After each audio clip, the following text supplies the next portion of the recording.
Hello and welcome to the Tech and Auto Show, which is India's first show that satisfies your hunger for both technology as well as automobiles.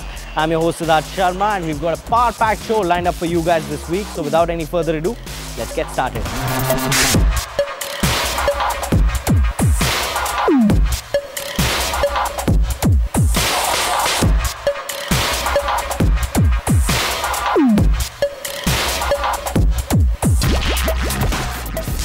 Alright, that's our lineup on the show, and first up what we have for you is the much awaited Jeep Compass. We took the car for a spin to Goa and here's what we think about it.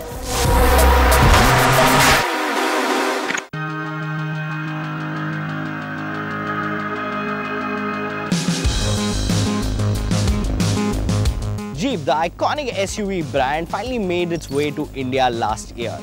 They launched two cars that were expensive and were not that well received. But this year they have a different plan altogether. That is the all-new Jeep Compass. It's coming to India this year and the big question on this one is the price. But before that, let's give you our first drive review.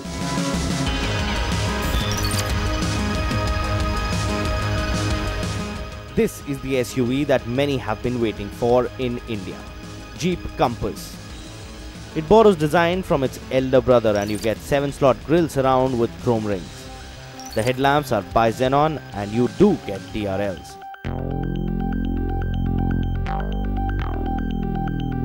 The rear of this car comes with a Loch Ness Monster and also LED tail lamps.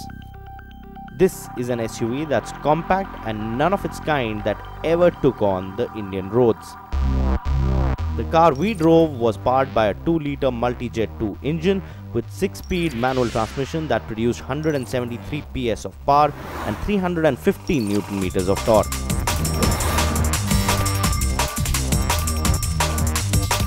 The gear shifts are smooth and the all-season tires are a delight on this SUV. Now to drive the Jeep Compass over here is a delight. You know, the power on this engine is very linear and it drives just like a sedan on road, and it is a capable off-roader as well, which we're going to tell you about.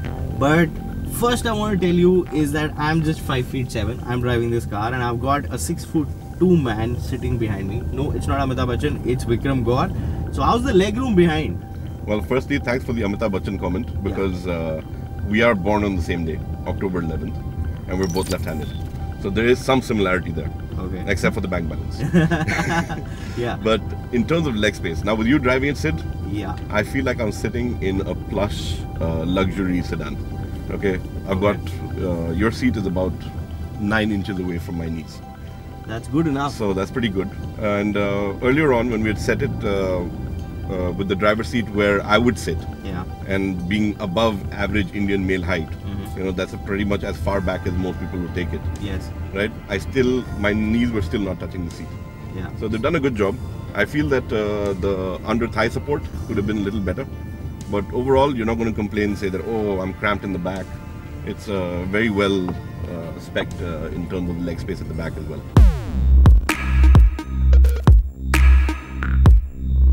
The interiors on the new Jeep Compass get a nice fit and finish. You get ski grey McKinley leather upholstery with ruby red stitching. There is also a touchscreen infotainment panel that comes with Apple CarPlay and Android Auto support. So now Vikram is driving the Jeep Compass, and Vikram has been with the auto community for a very long time and he is also a Jeep lover.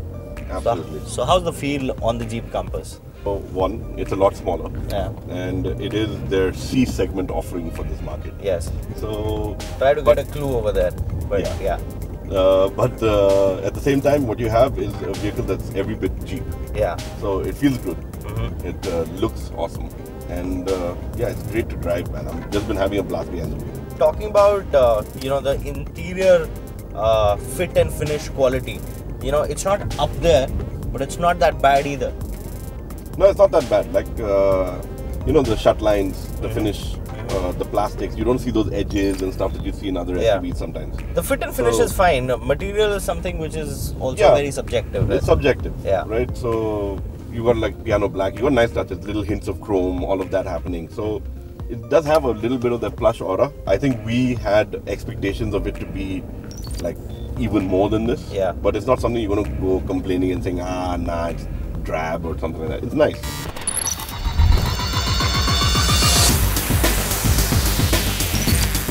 But road is not where the Jeep Compass feels at home. It is here that it does.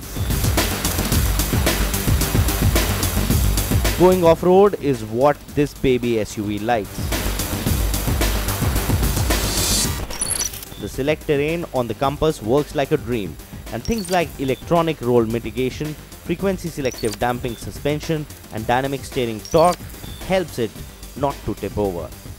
So what do you think, Vikram, is going to be the price of the Jeep Compass? Firstly, Yeah. you've got the fact that they've gotten everything right about the product. Yes. Okay, so you're right. The question is the price. That's the one fight that Jeep has to face. And with this, I believe the top of the line, the limited version, should retail at about 20 to 21 lakhs. If they bring it in at that price, they've got a winner. This is not an SUV that just looks like one. This is the real deal. So what do we think about the all-new Jeep Compass? Well, this car has all the makings of a blockbuster. While we still don't know the price, let's try making one more attempt in finding that out. Okay, so that's the guy who decides what the price on the Compass is going to be. Come, let's make our last attempt and try to find out what the price is. Hey Kevin, what's up? How you doing? I'm good, how are you? Very well, very well. So the biggest question is, what's the price on the Compass? You can tell me, I mean I won't tell anyone. No.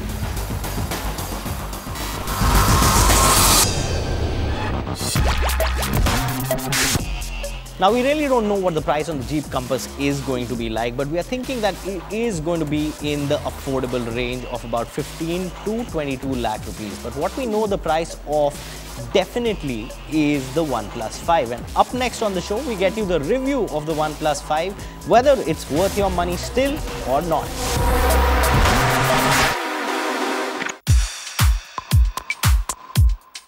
So this was the most anticipated device of the year 2017 and it's finally here. Meet the OnePlus 5 and we get you a review whether the smartphone is still a flagship killer or not.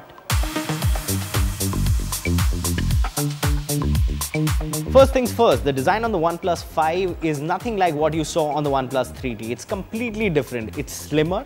It has a dual camera module as was teased by the company, and of course it still comes with a nice 5.5-inch Full HD display.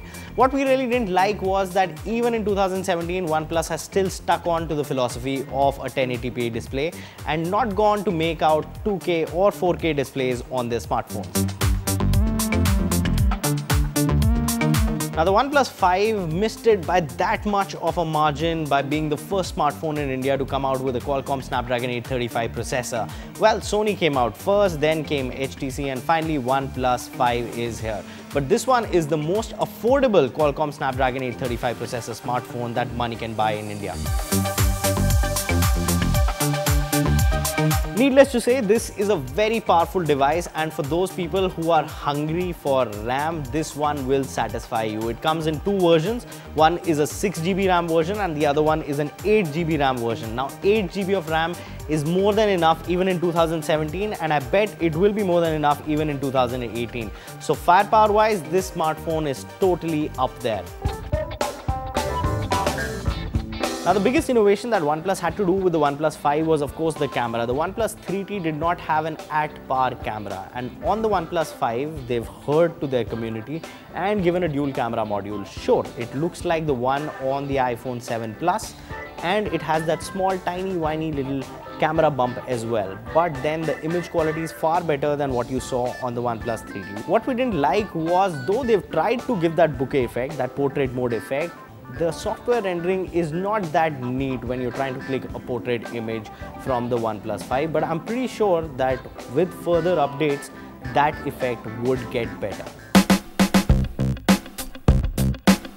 Talking about the battery, the OnePlus 5 comes with a smaller 3300 mAh battery as opposed to the 3400 mAh that you saw on the OnePlus 3T.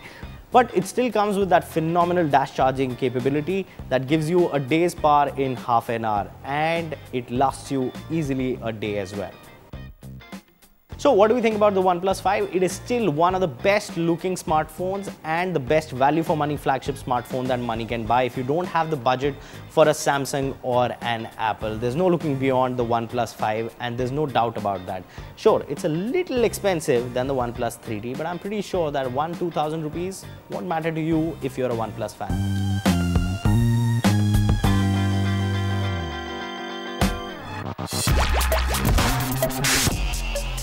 Now there's no doubt that the OnePlus is one fantastic phone. It can be that blockbuster phone that you guys are waiting for in 2017. But now it's time for us to take a very small break on the show, but you guys don't go anywhere because there's plenty more action coming your way on the other side.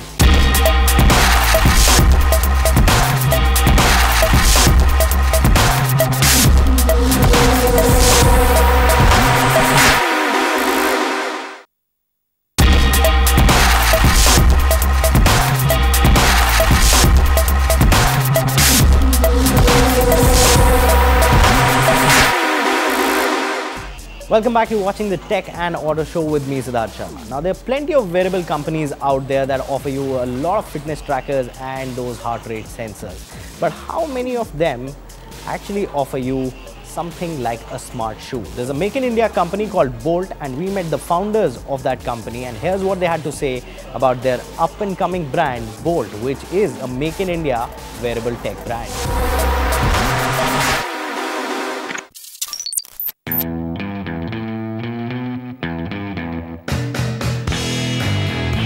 Bolt was launched 2 years back with an idea of creating a comprehensive health and fitness ecosystem, which comprised of advanced fitness wearables powered by a mobile application which revolved around everything to do with your health. And the app is also inbuilt with an AI health assistant that gives you automatic feedback on your health and fitness.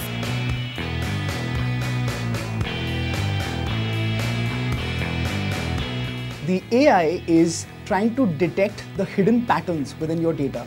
It's trying to analyze where you've been, defaulting and where you've not been, performing too well, and it's able to bring out that meaning, from the large data sets in a fraction of a second.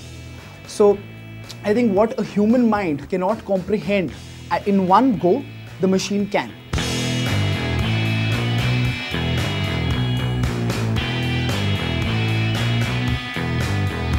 The idea was born when we realized over time that people were becoming conscious about their health and everyone wants to be healthier today. But the limitations in the industry were that there were a lot of trackers and sensor firms that collected data, but beyond a point people didn't know what to do with that data.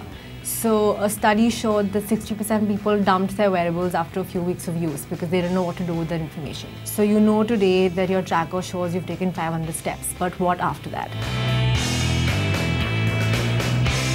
So the entire solution will offer you not only, tracking your fitness or tracking your, ancillary things, but it's going to be around how you need to eat the right amount of food, how you need to sleep the right quality, how do you need to perform, when you're doing your training. So it's a very holistic solution that we're bringing out to the market. So within hardware, we have 3 sensor forms at the moment. First is a range of fitness trackers that tracks your all-day activity and sleep. It's a lifestyle tracker also with heart rate. Second is a very unique sensor which is called a stride sensor. It's a small chip that can be clipped onto any shoe and essentially make an ordinary shoe smart. It can track advanced biomechanical data of a runner from their real-time speed to cadence and acceleration. The third is a range of connected sneakers. So these are sports shoes that come embedded with the sensor itself. So it's a fitness companion. All 3 of them can be connected to the Bolt mobile app, and the app is monetized by monthly subscription plans of coaching.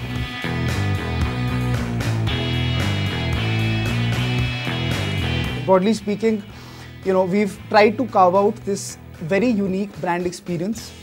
And being Indians, we realize certain challenges that the global companies are not able to cater to. Let's say there are different applications there out in the market, so you've got different nutrition applications, etc.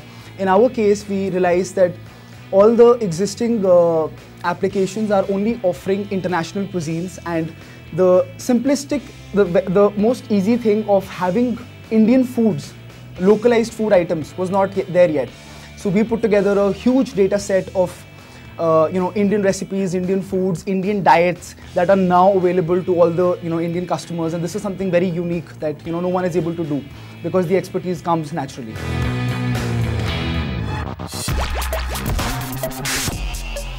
Now I really don't know how many of you guys would be interested in buying a smart shoe than a smart band.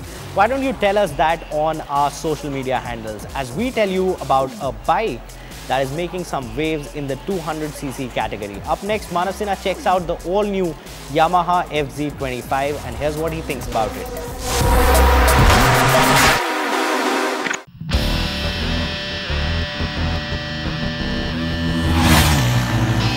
You are watching this to get an idea of how the Yamaha FZ25 is. But in order to understand that, you first need to understand what is the Yamaha FZ25. For that, we need to get something out of the way. No, it's not the mind-bending, corner-hunting, lap record-breaking motorcycle that people expect it to be. It gets a diamond frame under all that bodywork. The rear tire is not exactly sporty. And the power output does not sound like it belongs to a 249cc engine. And it's not exactly your fault to have all of these expectations because most of the motorcycles that compete against the Yamaha, like the Bajaj Pulsar 200 NS, the Apache RTR 200 or all the KTMs, all of them brag about being sporty and race focused. But what is this Yamaha all about? At this point, you have to hit the reset button on your expectations and the true character of the FZ25 begins to shine. First up are the looks. It's evident that it's based on the ever-popular FZ16 that Yamaha launched in 2008, but it still manages to carve an image of its own. The elegant butch headlight unit, the huge tank shrouds and the high tail of the bike give the FZ25 a sporty and aggressive stance. While looks are extremely personal, for us, the minimal use of body graphics worked really well. The LCD instrument cluster has a neat and simple layout, but misses out on a gear indicator and a gear shift indicator. At the heart of it lies a 249cc fuel-injected engine that makes about 20 horsepower and 20 Nm of torque. A classic case of why you should not judge a bike by its spec sheet. The power output may look less on paper, but it is delivered in a very linear manner, and the torque in the mid and low range will keep you smiling. Add to that a weight of just 148 kilos and the result is that the FZ feels very nimble and agile to ride. The suspension may seem a bit too soft at first, but is perfect for your typical city roads. The brakes too are impressive as they offer good bite and feedback. The only thing that feels lacking in relation to that smooth engine is the transmission, which feels a bit clunky and finding neutrals are trickier than it should be. Yes, at the beginning we did say that it's not exactly fast, but it is quick. As 0 to 100 happens in a blur, and yet the bike can cruise at that speed all day long. The large 14-litre fuel tank makes for a good range too, which means you can go the distance when you want to. And that won't really be a problem as the riding position is only slightly aggressive and the seats are comfortable for long commutes.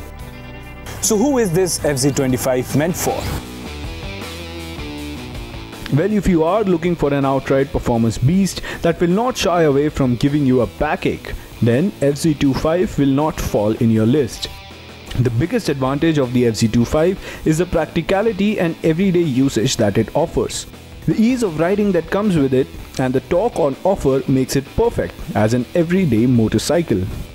Then there's the biggest trump card, which is the price. So at the end of the day, a price tag of almost 1.2 lakh rupees makes it one of the best value for money offerings in the 200 to 300cc segment. And let's not forget, it is also one of the most practical ones.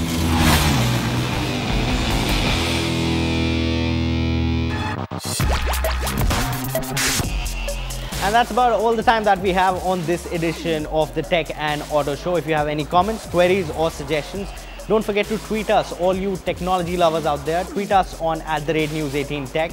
And all you petrol heads, don't forget to tweet us on news_cars18. We'll see you same time, same place next week. Until then, keep watching CNN News 18.